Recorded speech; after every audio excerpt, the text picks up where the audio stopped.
Solenoide, primera parte, capítulo 1. He cogido piojos otra vez. Ni siquiera me sorprende. Ya no me asusta, ya no siento asco. Solo me pica. Liendres tengo todo el tiempo. Caen de mi cabeza cada vez que me peino en el baño.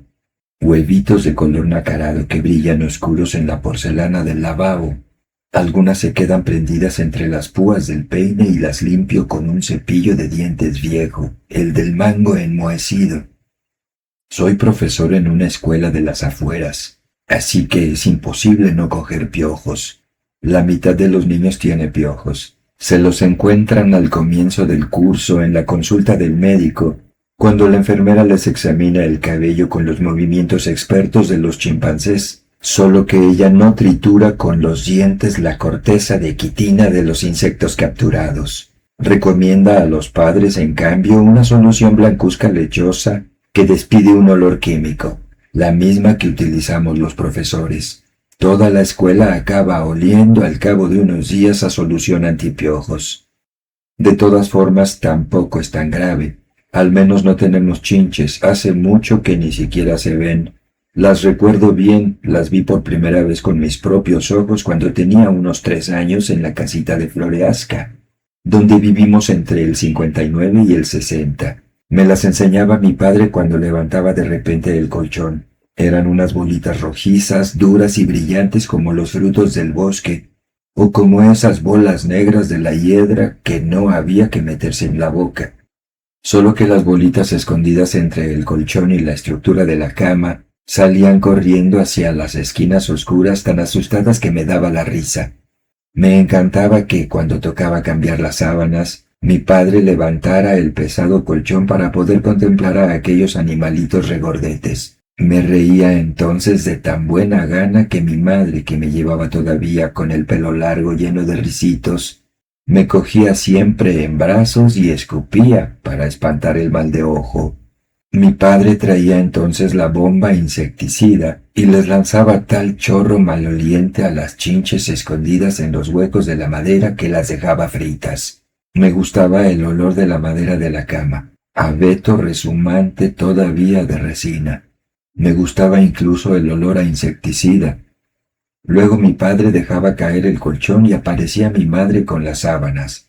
Cuando las extendía sobre la cama, se hinchaban como un buñuelo enorme en el que me encantaba meterme. Dejaba que la sábana se fuera depositando lentamente sobre mí, que se pegara a mi pequeño cuerpo, pero no de cualquier manera, sino dibujando complicadas arrugas y arruguitas. Por aquel entonces las habitaciones eran grandes como naves, y en su interior daban vueltas 2 personas gigantes que, no se sabe por qué, se ocupaban de mí, mi madre y mi padre. Pero no recuerdo las picaduras de las chinches. Mi madre me decía que son como circulitos rojos con un punto blanco en el centro, y que la sensación era más de ardor que de picor. No lo sé, la cuestión es que mis alumnos me contagian sus piojos cuando me inclino sobre sus cuadernos. Es algo así como una enfermedad profesional. Llevo el pelo largo desde la época en que quería convertirme en escritor. Eso es lo que conservo de mi carrera como tal. Las melenas, y el suéter de cuello vuelto como el del primer escritor que vi y que se convertiría para mí en la imagen gloriosa e intocable del autor, el de Desayuno con diamantes. Mi cabello siempre se roza con el de las niñas, rizado y lleno de lacitos, y por esos hilos duros semitransparentes suben los insectos. Sus garras tienen la curvatura de una hebra de cabello a la que se aferran a la perfección. Se pasean luego por el cuero cabelludo, donde depositan sus excrementos y sus huevos. Pican la piel jamás acariciada por el sol, de un blanco inmaculado como de pergamino. Ese es su alimento. Cuando los picores se vuelven insoportables, abro el agua caliente de la bañera y me dispongo a exterminarlos. Me gusta el ruido del agua en la bañera, ese burbujeo tumultuoso, la caída turbulenta de millones de gotas y chorros que giran en espiral, el rugido del turbión vertical en la gelatina verde del agua, que crece a un ritmo infinitesimal, conquistando las paredes de la bañera gracias a crecidas que bloquean e invaden bruscamente como si fueran infinitas hormigas transparentes bullendo en la selva amazónica. Cierro el grifo y se hace el silencio. Las hormigas se funden unas en otras y el zafiro blanco como la gelatina se queda inmóvil. Me mira como un ojo cristalino y me espera. Desnudo, entro con voluptuosidad en el agua. Sumerjo inmediatamente la cabeza. Siento cómo las paredes de líquido suben de forma simétrica por mis mejillas y por mi frente. El agua me atenaza, es dura, me obliga a levitar en el centro. Soy la semilla de un fruto de carne verde azulada. Mi cabello se extiende hasta los bordes de la bañera como un pájaro negro abriendo sus alas. Las hebras se rechazan. Cada una de ellas es independiente y flota empapada de repente entre las demás, sin tocarlas, como los tentáculos de las estrellas de mar. Muevo bruscamente la cabeza a uno y otro lado para sentir cómo las hebras se tensan. Se extienden por el agua densa y adquieren un peso sorprendente. Resulta difícil sacarlas de sus alvéolos de agua. Los piojos se agarran con fuerza a los troncos gruesos, formando un todo. Sus rostros inhumanos muestran una especie de perplejidad. Sus caparazones están compuestos por la misma sustancia que las hebras del pelo. Se empapan también en la sustancia caliente, pero no se disuelven. Los tubos respiratorios colocados simétricamente en el borde de los troncos gofrados están bien cerrados, como las fosas nasales de las focas. Floto inmóvil en la bañera, relajado como un preparado anatómico. La piel de los dedos se hincha y se arruga. También yo soy blando, como si estuviera recubierto de quitina transparente. Las manos libres flotan en la superficie. El sexo tiende a sí mismo a elevarse, como un tapón de corcho. Es tan extraño tener un cuerpo, existir en un cuerpo. Me incorporo y empiezo a enjabonarme el cabello y el cuerpo. Mientras tenía las orejas sumergidas en el agua, escuchaba claramente las conversaciones y los golpes en los apartamentos contiguos, pero como entre sueños.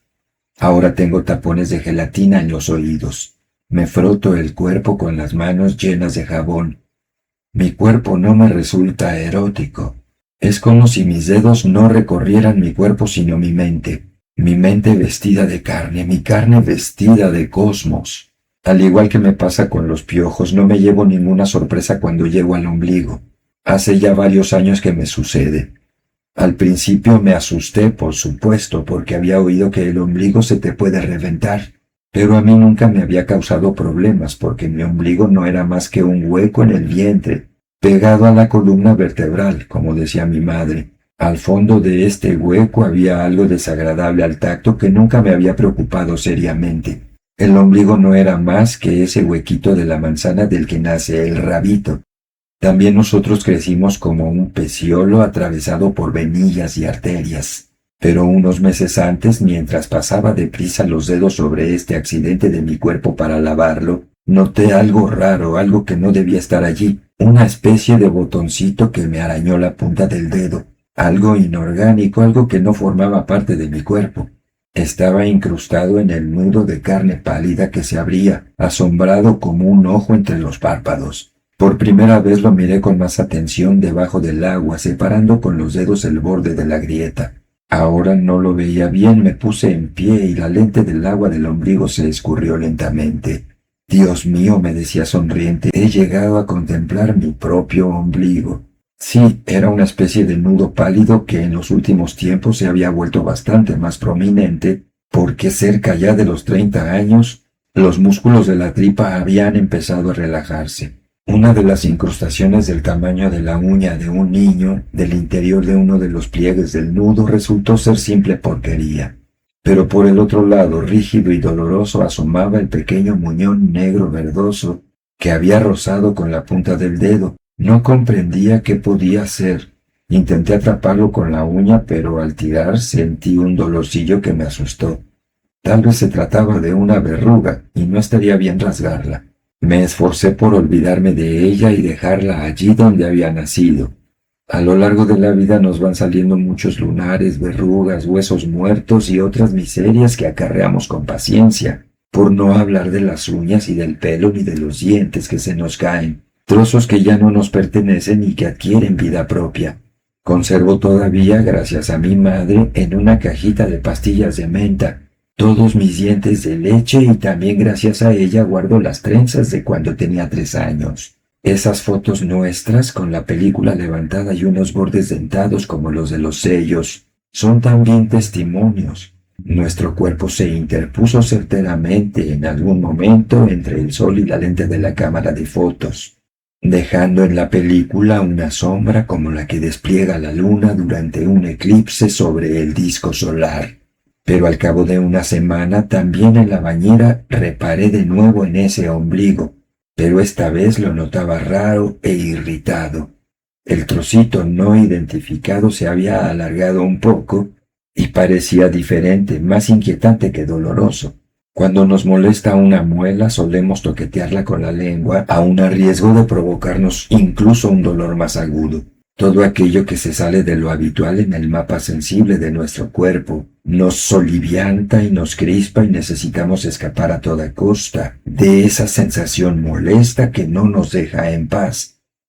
Algunas veces por la noche al acostarme, me quito los calcetines y siento que la piel carnosa amarilla transparente de la parte lateral del dedo gordo se ha endurecido. Agarro esa protuberancia con los dedos, tiro de ella una media hora hasta que consigo desgarrar un borde y sigo tirando con las yemas de los dedos doloridas, cada vez más irritado y más preocupado, hasta que arranco una capa gruesa, vidriosa, con estrías como las de las huellas dactilares, 1 centímetro entero de piel muerta que acaba colgando de mi dedo sin gracia alguna. No puedo seguir tirando porque llego hasta la piel inervada de debajo, hasta el yo que siente el dolor, pero tengo que acabar con esa desazón, ese desasosiego. Cojo unas tijeras y la corto, luego la contemplo largo rato, una capa blanca que he generado yo mismo sin saber cómo, así como tampoco sé cómo he fabricado mis huesos. La doblo con los dedos, la olisqueo, huele vagamente a amoníaco. Ese trocito orgánico pero muerto desde que formaba parte de mí, y añadía unos cuantos gramos de peso me sigue causando disgusto. No me apetece tirarla, así que apago la luz y me acuesto con ella entre los dedos, para olvidarlo todo por completo al día siguiente. Sin embargo, durante un tiempo cojeo levemente, me duele el punto de donde me la he arrancado. Así que empecé a tirar con suavidad del grano que salía del ombligo hasta que inesperadamente me quedé con él en la mano. Era un cilindro de medio centímetro de largo y del grosor de una cerilla. Parecía ennegrecido desde hacía mucho, enmohecido y sucio, oscurecido por el paso del tiempo. Era algo antiguo, momificado, jabonoso, ¿cómo demonios saberlo?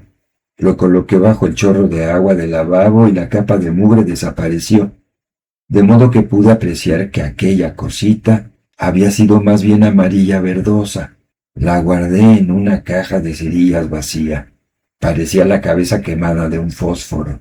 Al cabo de unas semanas, volví a extraer de mi ombligo reblandecido por el agua caliente otro fragmento, el doble de largo esta vez, de la misma sustancia dura y alargada. Entonces me di cuenta de que se trataba del extremo flexible de un cordel formado por gran cantidad de hebras.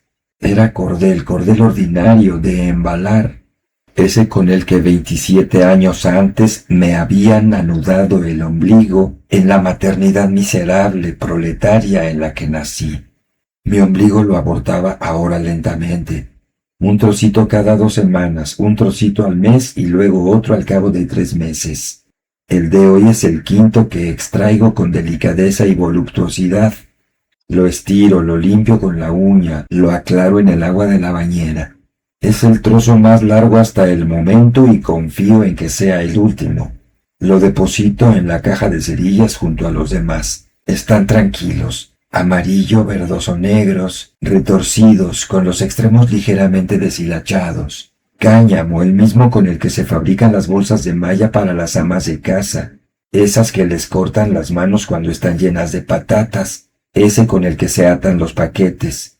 Hacia el 15 de agosto solíamos recibir un paquete de los parientes de mi padre del Banat, pasteles de semillas de amapola y miel. La cuerda desatada marrón verdosa que lo rodeaba era mi mayor alegría. Ataba con ella los picaportes de las puertas para que mi madre no tuviera otro hijo.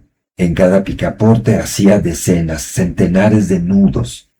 Me olvido del cordel del ombligo y salgo de la bañera chorreando agua.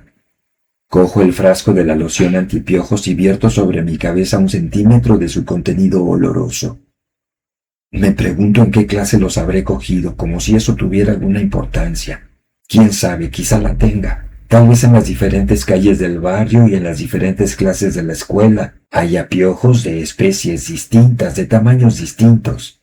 Me enjuago esa sustancia asquerosa y empiezo luego a peinarme encima del lavabo, cuya porcelana brilla limpísima, y de repente los parásitos empiezan a caer. 2, 5, 8, 15. Son extremadamente pequeños, cada uno está envuelto en su propia gotita de agua. Haciendo un gran esfuerzo, distingo sus cuerpos de vientre ancho con 3 patitas a cada lado que se agitan todavía. Su cuerpo y mi cuerpo, mientras estoy desnudo y húmedo, inclinado sobre el lavabo, están formados por los mismos tejidos orgánicos. Tienen órganos y funciones análogos. Tienen ojos que ven la misma realidad, patas que los llevan por el mismo mundo infinito e incomprensible. Quieren vivir como quiero también yo. Los elimino de la pared del lavabo con un chorro de agua. Descienden por los sifones interiores y llegan a los canales subterráneos de la ciudad.